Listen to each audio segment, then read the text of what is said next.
What's going on, guys? It's JSGC here, and we are here for This Week in Football, where we'll be covering mainly Man City and Liverpool in that big Champions League match. I mentioned last week that we would be covering the Champions League draw, and there's quite a bit to talk about, so we'll get straight on with that. So the Champions League draw took place last Friday. Barcelona drew AS Roma, Sevilla drew Bayern Munich, Juventus drew Real Madrid, and the all-Premier League clash of Liverpool versus Manchester City. Now, in response to this, a few Liverpool fans took to social media and took to their groups of fans that they have, gatherings, so supporters groups, etc., etc., and they wanted to put on a display, basically. Like Man City, when they faced the semi-final against Real Madrid, they put on a display in the stadium. Liverpool fans, they want to do things a little bit differently. They want it to be intimidating. They want it to be a loud atmosphere. They want Man City players to basically be quaking in their boots. They want to go, oh, we've never experienced anything like this. They want it to be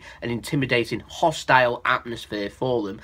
And some Liverpool fans took it that next step further, which ended up getting reported on in the MEN news, and they ended up reporting it to the police, to which the police are now going to be involved heavily with the transportation of the Man City players, because apparently they wanted to put on a kind of show for the Man City players arriving at Anfield, which would involve a lot of pyrotechnics, so flares, smoke bombs, smoke, fireworks, things like that, and fans were taking it that next step further, saying they wanted to aim it at the bus and try and shake up the bus and make Man City players basically fear for themselves and want to leave and want the tie to be done, which is a bit strange in my opinion. So now the police are involved. I've not really heard much from Man City in terms of anything. Most of the players, they're away on the international break, and I imagine Pep's got their focus on Everton only. So Everton away, obviously win that game. They've got a match against Manchester United next week, the weekend after, sorry, where they can win the Premier League. So there's a big game before the Liverpool game. So obviously they'll be looking at Everton away first. Then their attentions will all turn. The games will come in that thick and fast that you've not really got time to think about it, really. Which I think is the best way to approach this, really. Liverpool, they're looking ahead. They're planning 2-3 weeks ahead, trying to plan everything away. And Man City, I think they'll just take it a game at a time, day after day, which is the way to be, which is probably what's helped them be so successful, really, towards this season. They've also had the Europa League draw this week, so you had Arsenal draw against CSKA Moscow. Obviously, with regards to things that are happening with the politics at the moment, it's been bigged up as saying this is going to be like a test for the World Cup and it's not safe to go to Russia. Blah-de-blah-de-blah. Perfectly fine for Arsenal fans, in my opinion, to go to Moscow. As long as you, like I said, as long as you don't go looking for trouble, you're not plastered out of your head, you'll be absolutely fine. All this trying to involve politics in football, it's just so stupid. Moscow fans will come to Arsenal, very little will happen. I mean, the worst you're going to get, like I said, there'll be flares, smoke, you know, more serious stuff, maybe like racist chanting that gets involved over there. I'd expect FIFA to be able to deal with that one, and I'd expect footballers to just get on with their job. I know they shouldn't have to get on with their job, but there's no better way to silence racism than going and scoring a goal past the team, really, is there? Just, you know, move on. Atletico Madrid, they've drawn against Sporting Lisbon, which would be a good match in my opinion. Lazio's drawn Salzburg, and Leipzig's drawn Marseille. Marseille did really well against Athletic Bilbao in the last round. So again, a couple of interesting ties there. Interesting if Arsenal can get through, because there'll be an English team then in the semi-final, and you'd expect to maybe see one or two very good sides in the semi-final too. So things warming up with the Europa League too. We've also had more competitions this week. We've had the FA Cup. Tottenham beat Swansea away 3-0. Manchester United beat Brighton at home 2-0. Southampton beat Wigan with a lot of rotation 2-0 away. And Chelsea beat Leicester away from home 2-1 after extra time. No shocks. The draw shows Manchester United have drawn against Tottenham and Chelsea have drawn against Southampton. So we'll see what happens come around the end of April for the two semi-finals. Been a bit of a worry from Man United fans and players and staff elsewhere that Tottenham might be a little bit of an advantage, but they've played at Wembley all season. You can't really help that. I mean, my personal opinion, they shouldn't have the semi-finals at Wembley anyway, but they've got to pay for Wembley somehow. I don't agree with it, though.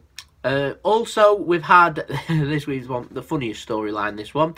I was at, actually, you can go check out the vlog, actually. It's on my channel a few vlogs back. But I went to the Sunderland-Preston game. My brother's a Preston fan, so I went to the Preston game at the Stadium of Light away from home, and we're ticking off our list.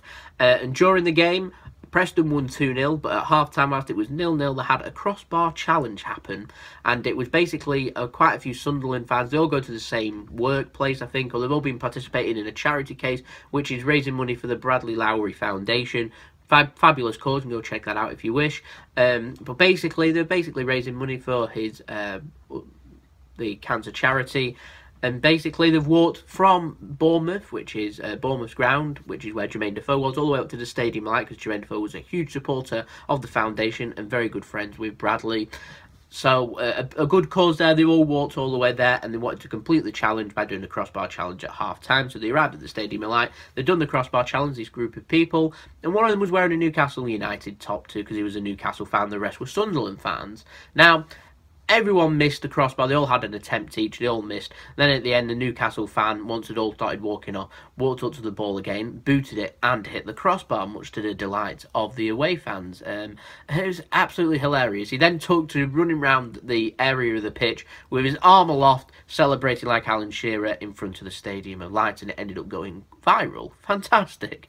And then, basically, Sunderland, one of the guys that had done the walk with him, came up to approach him. He did a couple of step overs, then put it through his legs as well. Oh, it's just pure embarrassment. And the guy was hoping that Alan Shearer would see it, and Alan Shearer did. So fair credit. One thing I did notice was he was celebrating running around with his left arm like that, which is how Shearer celebrated. But I'm fairly sure Shearer celebrated always with his right arm rather than his left. But we won't be picky. But a fabulous cause there for a fabulous charity, so fair credit to every single person that participated in that, and a nice bit of light-hearted entertainment to help ease the pressing tensions that's going on at Sunderland as look beckoning now for League One, unfortunately, with results spiralling out of control. And last but not least, Premier League football this week. Mohamed Salah, he scored 4 of Liverpool's 5 goals. Great for fantasy football. 58 points this week if you have him as your captain. 29 if you didn't. But everyone's been tooting him now as being the best player. He's the second coming. He's better than Lionel Messi. That's what I've been saying. Sky Sports put a poll out. Is Mo Salah the player of the season? Was it him or Kevin De Bruyne? Now, Mo Salah won all of the polls, mainly because Mo Salah and Liverpool are very well supported, a lot better than what Manchester City are. Man City fans won't deny that Liverpool's global base is a lot bigger than what Man City's is, and Mo Salah's global base is a lot bigger than what Kevin De Bruyne's is. So he's obviously going to win all the polls, but the bookmakers have got Kevin De Bruyne as being favourite, and in my opinion, it's all about who finishes this season stronger. If De Bruyne can get the form back from the first 4 or 5 months of the season, he'll win it hands down. If Salah can carry on his momentum of scoring 2, 3, 4 goals per game and end up scoring, 30 to 40 goals in the Premier League season, then he'll win it. Will Harry Kane catch him? Interesting, lots to talk about. If Harry Kane gets top goal scorer, will he win player of the season? There's a lot of things here to debate, so this is a very debatable. So I want you to leave in the comments who you think will win it. I've got my fingers crossed because I'm a City fan. I do want Kevin De Bruyne to win it because I think he's been absolutely exceptional. City have been so good this season.